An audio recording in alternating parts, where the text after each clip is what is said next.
Dear students, welcome to MNB Edu Hub. আজি আমি তোমালোকৰ বাবে লৈ আহিছো প্ৰি-বোৰ্ড এক্সামিনেশ্যন 2023-24 ধুবুৰী জিলাৰ সোশিয়াল সায়েন্স বিষয়ৰ কোৱেশ্চন পেপাৰ।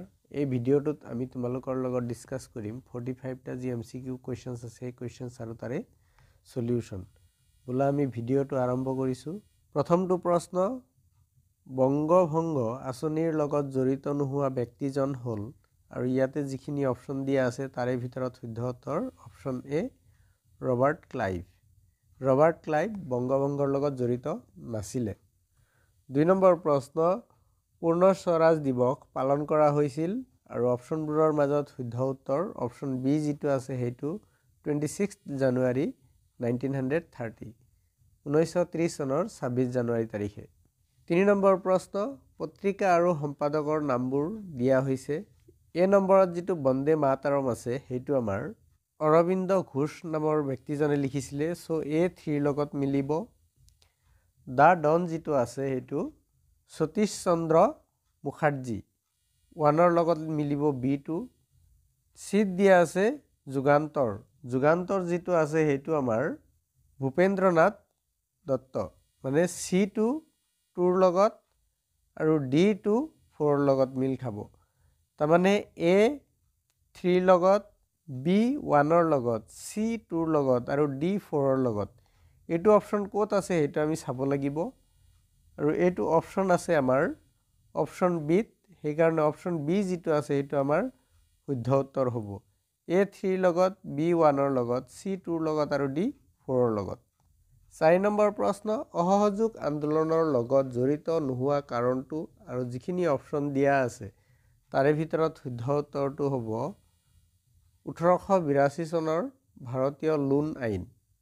5 নম্বৰ প্ৰশ্ন তলত দিয়া পৰিঘটনাবোৰ ক্ৰম অনুসৰি সজোৱা। এই নম্বৰত চৌৰি চৌৰাৰ ঘটনা দিয়া আছে, সেইটো আমাৰ 1922 চনত হৈছিলে 1922। গান্ধী আৰউইন চুক্তি এইটো হৈছিলে 1931 চনত। তাৰপিছত আছে ভাৰত ত্যাগ আন্দোলন 1942 চনত আৰু শেষত দিয়া আছে ৰাওলাট আইন যিটো নেকি 1919 চনত হৈছিলে। তাৰমানে ডি নম্বৰটো প্ৰথমত আহিব, তাৰপিছত আহিব আমাৰ এ নম্বৰ, তাৰপিছত আহিব আমাৰ বি নম্বৰ, তাৰপিছত C number. D A B C, D A B C এইটো কোনটো অপশনত আছে? অপশন চিত আছে, সেইকাৰণে অপশন চি আমাৰ শুদ্ধ উত্তৰটো হ'ব। 6 নম্বৰ প্ৰশ্ন ব্ৰিটিছে অসমত দাস প্ৰথা বন্ধ কৰিছিল আৰু অপশনবোৰৰ মাজত শুদ্ধ উত্তৰটো হ'ব অপশন এ 1843 চনত। 7 নম্বৰ প্ৰশ্ন ইয়াণ্ডাবু সন্ধি স্বাক্ষৰিত হৈছিল ব্ৰিটিছ ইষ্ট ইণ্ডিয়া কোম্পানী আৰু দেশৰ মাজত আৰু অপশনবোৰৰ মাজত শুদ্ধ উত্তৰটো হ'ব অপশন বি বৰ্মা ৰজা। 8 নম্বৰ প্ৰশ্ন আসাম এছ'চিয়েশ্যনৰ সম্পৰ্কে কোনটো অশুদ্ধ? ইয়াতে 4টা যি উক্তি দিয়া আছে। এ নম্বৰত কৈছে ইয়াক 1903 চনত গঠন কৰা হৈছিলে, যিটো নেকি শুদ্ধ হয়। বি নম্বৰত কৈছে ইয়াৰ প্ৰথমখন অধিৱেশন 1905 চনত ডিব্ৰুগড়ত অনুষ্ঠিত হৈছিলে, এইটোও সঁচা হয়।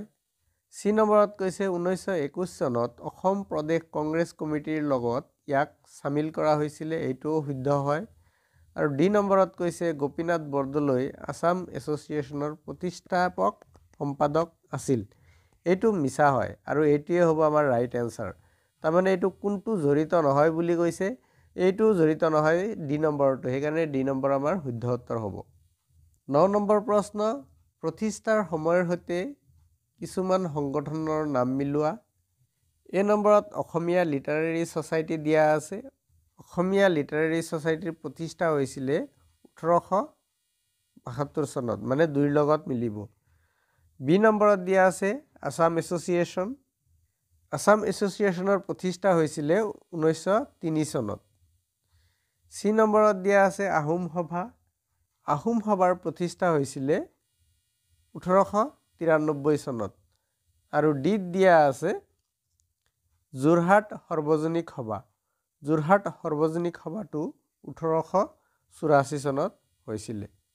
তাৰমানে এ 2ৰ লগত বি 4ৰ লগত চি 1ৰ লগত ডি 3ৰ লগত এইটো কোনটো অপশ্যনত আছে সেইটো চাব লাগিব আৰু এইটো আমাৰ অপশ্যন এত আছে সেইকাৰণে অপশ্যন এটো আমাৰ শুদ্ধ উত্তৰ হ'ব 10 নম্বৰ প্ৰশ্ন গুৱাহাটী বিশ্ববিদ্যালয়ৰ প্ৰতিষ্ঠা কৰা হৈছিল আৰু অপশ্যনবোৰৰ মাজত শুদ্ধ উত্তৰ অপশ্যন এ যেটো আছে সেইটো 26 জানুৱাৰী 1948 চন 11 নম্বৰ প্ৰশ্ন জোনাকীৰ প্ৰথম সম্পাদক আছিল আৰু অপশ্যনবোৰৰ মাজত শুদ্ধ উত্তৰ option D Chandra Kumar Agarwala 12 number প্ৰশ্ন তলৰ কোনটো ইউনেস্কোৰ দ্বাৰা ঘোষণা কৰা বিশ্ব ঐতিহ্য ক্ষেত্ৰ নহয় বুলি কৈছে সেইকাৰণে অপশ্যন ডি যেটো আছে এইটো শুদ্ধ উত্তৰ হ'ব আমাৰ কুতুব মিনাৰ 13 নম্বৰ প্ৰশ্ন ৰামায়ণৰ অসমীয়া অনুবাদক হল আৰু অপশ্যনবোৰৰ মাজত শুদ্ধ উত্তৰ option B Madhav Kandali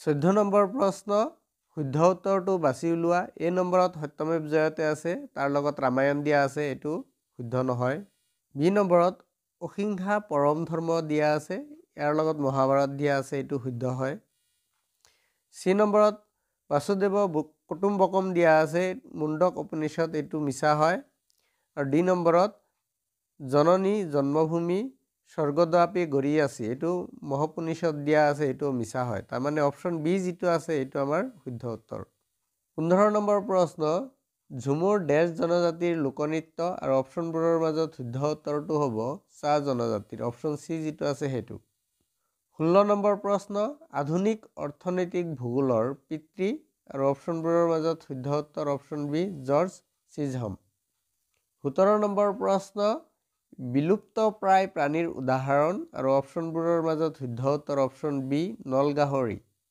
18 number প্ৰশ্ন উদাহৰণৰ সৈতে মানুহৰ অৰ্থনৈতিক বৃত্তিবোৰ উল্লেখ কৰা হৈছে এই নম্বৰত দিয়া আছে প্ৰাথমিক বৃত্তি আৰু প্ৰাথমিক বৃত্তিৰ উদাহৰণ হৈছে টুত যেটো দিয়া আছে সেইটো খনিজ সম্পদৰ নিষ্কাৰণ বিত দিয়া আছে দ্বিতীয়ক বৃত্তি আৰু দ্বিতীয়ক বৃত্তিৰ উদাহৰণ হল নিৰ্মাণ কাৰ্য যেটো আমাৰ 3 নম্বৰত দিয়া আছে সিত দিয়া আছে তৃতীয়ক বৃত্তিৰ উদাহৰণ হৈছে পৰিবহন কাৰ্য বা পৰিবহন এইটো আমাৰ 1 নম্বৰত দিয়া আছে আৰু ডিত দিয়া আছে চতুৰ্থক বৃত্তি আৰু এইটো 4 নম্বৰৰ লগত মিলিব শিক্ষা আৰু গৱেষণা এ 2ৰ লগত বি 3ৰ লগত সি 1ৰ লগত আৰু ডি 4ৰ লগত এইটো কোনটো অপশ্যনত আছে সেইটো আমি চাব লাগিব আৰু আমাৰ এইটো অপশ্যন বিত আছে সেইকাৰণে অপশ্যন বি যেটো আছে এইটো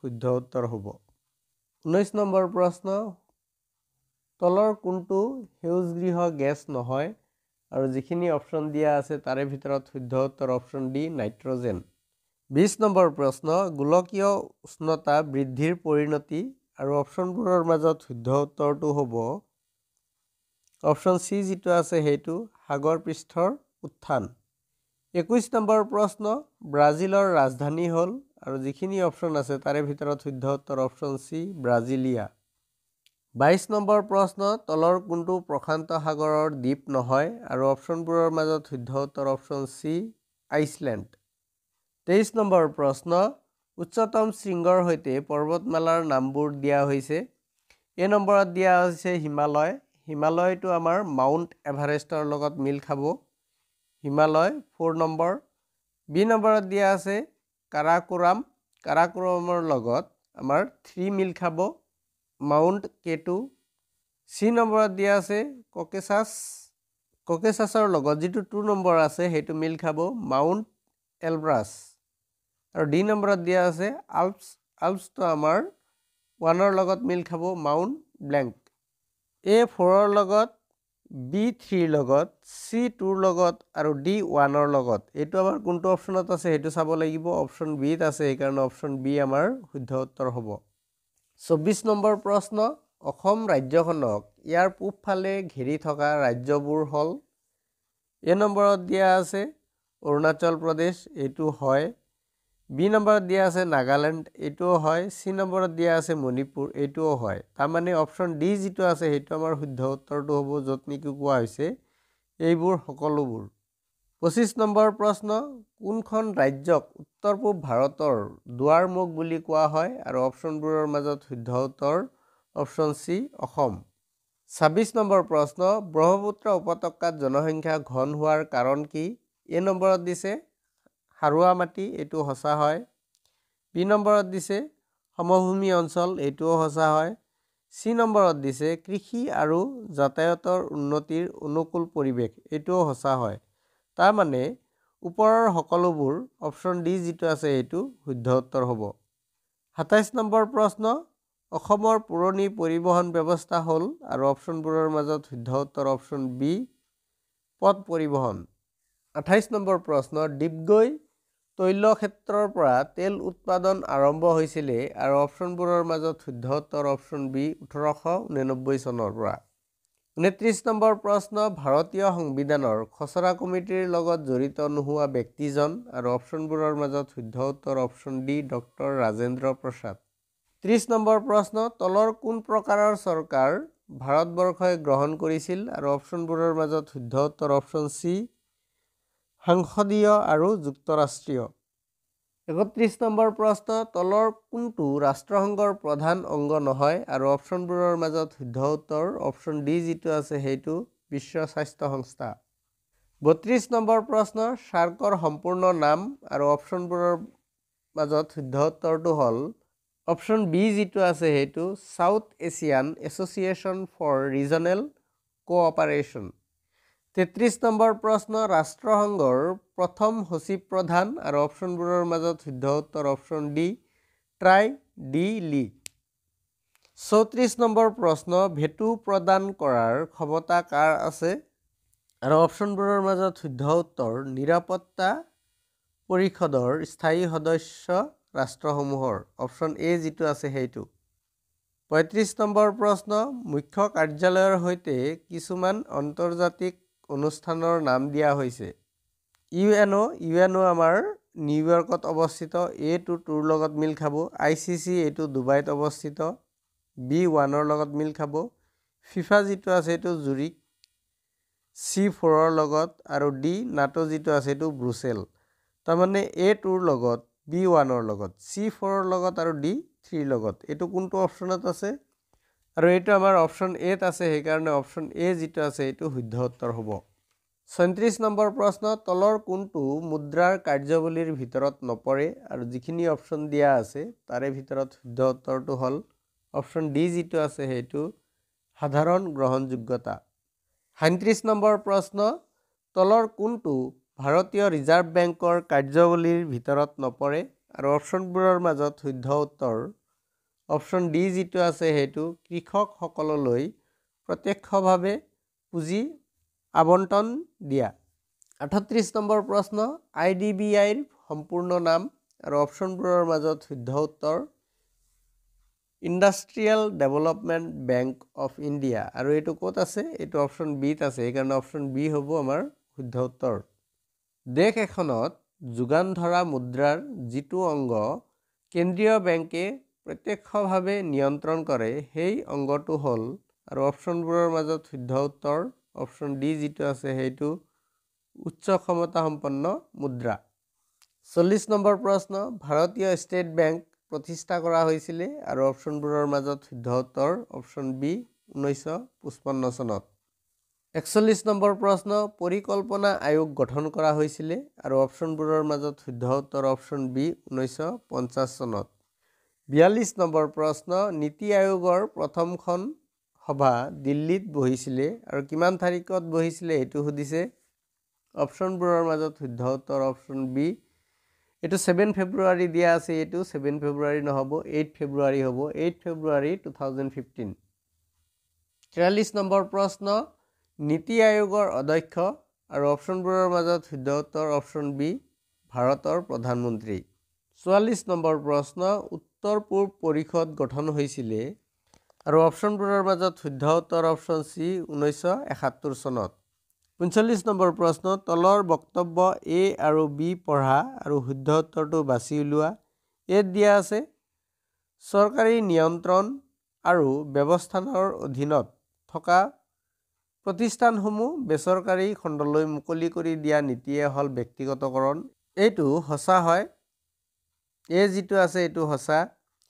বিত কৈছে ব্যক্তিগত নিয়ন্ত্ৰণত থকা কোম্পানীবোৰক চৰকাৰী নিয়ন্ত্ৰণৰ তললৈ লোৱা ব্যৱস্থাই হ'ল উদাৰীকৰণ এইটো মিছা হয় তাৰমানে এ শুদ্ধ বি অশুদ্ধ এইটো অপশ্যন আমি চাব লাগিব এ শুদ্ধ বি অশুদ্ধ এইটো আমাৰ অপশ্যন চিত আছে এইকাৰণে অপশ্যন চি আমাৰ শুদ্ধ উত্তৰ হ'ব নেক্সট ডেসক্ৰিপটিভ টাইপ কোৱেশ্চন দিয়া আছে মৰমৰ ছাত্ৰ ছাত্ৰীসকল তোমালোকে যদি চেনেলটোলৈ পোনপ্ৰথমবাৰৰ বাবে আহিছা চেনেলটো সাবস্ক্ৰাইব কৰি ল'বা আৰু নটিফিকেশনটো অন কৰি ৰাখিবা আমি তোমালোকৰ কাৰণে বিভিন্ন জিলাৰ যে কোৱেশ্চন পেপাৰ আছে সেইবিলাক সলভ কৰি দেখুৱাই আছো আশা কৰিছো এই ভিডিঅ'বোৰে তোমালোকক বহুত সহায় কৰি আছে যদি ভিডিঅ'বোৰ ভাল লাগি আছে তেতিয়াহলে লাইক কৰিবা কমেন্ট কৰিবা আৰু বন্ধুসকলৰ লগত শ্বেয়াৰ কৰিবলৈ নাপাহৰিবা অনাগত দিনত আমি বাকি যিবিলাক কোৱেশ্চন আছে সেইবিলাক তোমালোকক দিবলৈ চেষ্টা কৰিম ধন্যবাদ